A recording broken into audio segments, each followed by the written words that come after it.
你要相信，當你覺得最衰嘅一年，可能其實係你轉運嘅開始。喺2021年仲係 Covid 初期嘅時候，我收到通知，全間公司都要入隔離營。我嘅新年就喺隔離營嗰度度過。嗰年我真係覺得係我人生裏面最黑仔嘅一年，經歷咗分手、失業、冇地方住，甚至唔知道自己仲可以點樣行落去。就喺嗰個時候，我覺得唔可以繼續咁樣落去。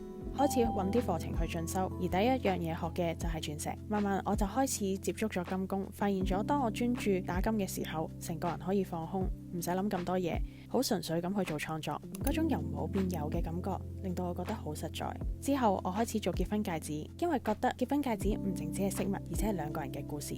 我由零開始，一路學一路錯，慢慢去修補，當中遇到好多肯教我嘅人。由尖沙咀一間小小嘅鋪頭，經歷咗大大小小嘅分展，到而家喺馬灣1868有自己嘅工作室。所以我成日都話，有時人生嘅最低點其實就係你重新開始嘅起點。呢個就係 Ditcher Jewelry。